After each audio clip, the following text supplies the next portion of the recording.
Trauma seal कठपुतली काफ़ी ज़्यादा इंटरेस्टिंग मोड पे आ चुका है। नाज़रीन, जैसा कि आपने देखा कि हरीबा जो है हालो बेहाल हो चुकी है। उसको कुछ समझ नहीं आ रही, कभी कहीं जाके मदद माँग रही थी और कभी कहीं जाके, यानी कि मतलब दर-बदर की ठोकरें खा रही थी। लेकिन जी होशो-हवास खो बैठती है, जिसकी वजह से उसका बीच राह में एक्सीडेंट हो जाता है। जी एक्सीडेंट भी ऐसा-वैसा नहीं, काफ़ी ज़्यादा गहरा किस्म का सदमा लगा होता है उसको और ये साफ नज़र आ रहा होता है। लेकिन जी आप देखेंगे कि बहुत जल्द ये सारा किस्सा इसका तमाम होने वाला है, क्योंकि उसने जो कुछ करना था सो कर लिया। अब मज़ीद ऐसा कुछ भी नहीं होने वाला है। यानी कि मतलब तबीन के साथ जो कुछ भी इसने करना था अब कर लिया। अब तबीन की ज़िंदगी में इसकी वजह से कोई टेंशनें नहीं आएँगी, कोई रुकावटें नहीं आएँगी।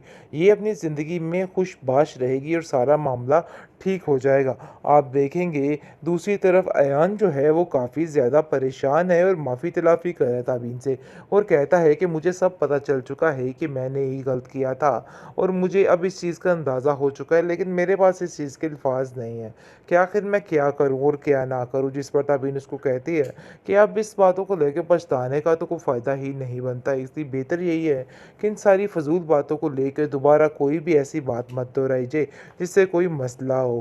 खैर आप देखेंगे कि तबीन काफ़ी परेशान नज़र आ रही है और ये परेशानी सबको दिखाई दे रही है। तबीन का बाप तबीन से पूछता है कि आखिर ऐसा क्या मसला हो गया कि तुम्हारी परेशानी दिन ब दिन बढ़ती जा रही है। देखो, इस तरह की परेशानी तुम्हारे लिए बहुत ज़्यादा परेशान कुन साबित हो सकती है और तुम्हारा काफ़ी ज़्यादा मसला भी बन सकता है। इसलिए अपने चेहरे को फ्रेश करो और इस तरह का रवैया रखने की बजाय अपने चेहरे पर थोड़ा खिलाओ लाओ और तुम देखो क्या हो रहा है और क्या नहीं। लेकिन जब देखेंगे तब इनकी फूफो जो है वो उसको काफ़ी हौसला दे रही है और कह रही है कि इस तरह तो सबको पता चल रहा है कि तुम वाक़ई में बहुत उदास और परेशान हो। इसलिए इन बातों को करने का कोई फ़ायदा नहीं है और अपने आप को ठीक रखने की कोशिश करो। बहरहाल अयान जो है वो सारा कुछ बता देता है तब इनको कि मुझे इन सब चीज़ों का पता चल गया है कि किसने क्या गेम रचाई थी और किसने क्या गेम नहीं रचाई थी। इसलिए इन सब चीज़ों के लिए माफ़ी तो मैं नहीं माँग सकता, क्योंकि वो वक़्त दोबारा वापस नहीं आ सकता। लेकिन अब क्या हो सकता है? वाक़ई आप देखेंगे कि तबीन कहती है अब कुछ नहीं हो सकता। इस अरीबा ने भी हर चीज़ को तबाह-बर्बाद करके रख दिया है। लेकिन वो ये नहीं जानती कि जिसने इसकी ज़िंदगी को तबाही की तरफ लाया है, वो अपनी ज़िंदगी को किस तरीके से झेल रही है।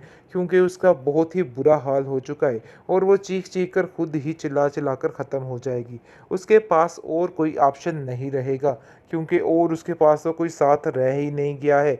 जैसे ही वो अपनी माँ को कॉल करती है, वो साफ-साफ बंद कर देती है और कहती है, "अरे भई मैं शादी की तैयारियों में मसरूफ़ और मुझे इधर कॉल मत करना।" दूसरी तरफ अयान ने भी उसको घर से बाहर निकाल दिया है और कहा है कि तुम मुझे आइंदा कभी भी नज़र ना आओ। लेकिन जी आप देखेंगे कि अयान बात कर देता है अपनी मानी से और कहता है कि इस तरीके से अरीबा ने हमारे यहाँ चोरियाँ की थी, जिसकी वजह से अरीबा को हमने घर से निकाल दिया। तबीन काफ़ी परेशान होती है और सोचती है कि आखिर अरीबा न जाने किधर होगी, क्योंकि जब तक वो अयान लोगों के घर में थी उसको काफ़ी तसल्ली थी, लेकिन अब वो उसके लिए काफ़ी ज़्यादा परेशान है और सोचती है कि आखिर वो गई तो गई कहाँ? उसके पास भी कोई ठिकाना नहीं रहा, क्योंकि बार-बार उसको अपने माज़ी की याशियाँ याद आ रही हैं और वो सोच-सोच के काफ़ी ज़्यादा परेशान हो रही है कि आखिर उसने क्या कर दिया? अपने हाथों से ही अपने पाँव पे कुल्हाड़ी मार के रखती है, लेकिन अब उसके पास कुछ भी नहीं हो सकता है। अब उसको सिर्फ़ और सिर्फ़ अपने किए की सज़ा मिलेगी और सबसे माफ़ियाँ-तलाफ़ियाँ मिलेंगी। इसके अलावा और वो कुछ भी नहीं कर पाएगी, क्योंकि उसके पास कोई ऑप्शन बाकी नहीं बचा है। इसलिए जी आप देखेंगे कि बहुत जल्द वो मरने से पहले तबीन से माफ़ी माँगने की इल्तिजा करेगी कि मैं उससे माफ़ी माँगना चाहती हूँ और उसको बताना चाहती हूँ कि जो कुछ भी हुआ उसके लिए वो उसको माफ़ कर दे, क्योंकि उसने बहुत ज़्यादा गलत किया है उसके साथ। ट्रॉमा सील कठपुतली काफ़ी ज़्यादा इंटरेस्टिंग मोड पे आ चुका है। नाज़रीन, जैसा कि आपने देखा कि हरीबा जो है हालो बेहाल हो चुकी है। उसको कुछ समझ नहीं आ रही, कभी कहीं जाके मदद माँग रही थी और कभी कहीं जाके, यानी कि मतलब दर-बदर की ठोकरें खा रही थी। लेकिन जी होशो-हवास खो बैठती है, जिसकी वजह से उसका बीच राह में एक्सीडेंट हो जाता है। जी एक्सीडेंट भी ऐसा-वैसा नहीं, काफ़ी ज़्यादा गहरा किस्म का सदमा लगा होता है उसको और ये साफ नज़र आ रहा होता है। लेकिन जी आप देखेंगे कि बहुत जल्द ये सारा किस्सा इसका तमाम होने वाला है, क्योंकि उसने जो कुछ करना था सो कर लिया। अब मज़ीद ऐसा कुछ भी नहीं होने वाला है। यानी कि मतलब तबीन के साथ जो कुछ भी इसने करना था अब कर लिया। अब तबीन की ज़िंदगी में इसकी वजह से कोई टेंशनें नहीं आएँगी, कोई रुकावटें नहीं आएँगी। ये अपनी ज़िंदगी में खुशबाश रहेगी और सारा मामला ठीक हो जाएगा। आप देखेंगे दूसरी तरफ अयान जो है वो काफ़ी ज़्यादा परेशान है और माफ़ी-तलाफ़ी कर रहा है ताबीन से और कहता है कि मुझे सब पता चल चुका है कि मैंने ही गलत किया था और मुझे अब इस चीज़ का अंदाज़ा हो चुका है, लेकिन मेरे पास इस चीज़ के अल्फ़ाज़ नहीं है कि आखिर मैं क्या करूँ और क्या ना करूँ। जिस पर ताबीन उसको कहती है कि अब इस बातों को लेके पछताने का तो कोई फ़ायदा ही नहीं बनता, इसलिए बेहतर यही है कि इन सारी फ़ज़ूल बातों को लेके दोबारा कोई भी ऐसी बात मत दोहराइए जिससे कोई मसला हो। खैर आप देखेंगे कि तबीन काफ़ी परेशान नज़र आ रही है और ये परेशानी सबको दिखाई दे रही है। तबीन का बाप तबीन से पूछता है कि आखिर ऐसा क्या मसला हो गया कि तुम्हारी परेशानी दिन ब दिन बढ़ती जा रही है।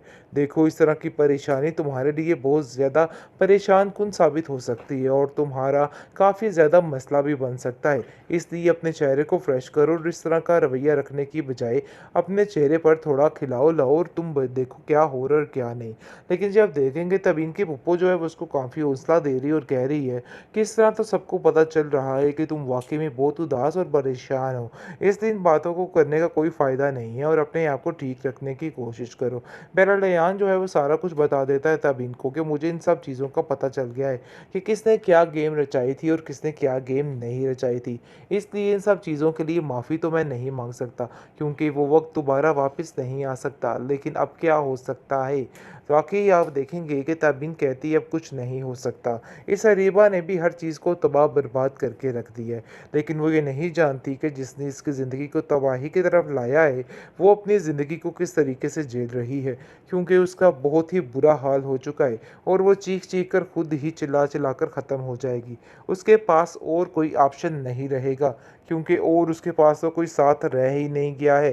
जैसे ही वो अपनी माँ को कॉल करती है, वो साफ-साफ बंद कर देती है और कहती है, "अरे भई मैं शादी की तैयारियों में मसरूफ़ हूँ और मुझे इधर कॉल मत करना।" दूसरी तरफ अयान ने भी उसको घर से बाहर निकाल दिया है और कहा है कि तुम मुझे आइंदा कभी भी नज़र ना आओ। लेकिन जी आप देखेंगे कि अयान बात कर देता है अपनी मानी से और कहता है कि इस तरीके से अरीबा ने हमारे यहाँ चोरियाँ की थी, जिसकी वजह से अरीबा को हमने घर से निकाल दिया।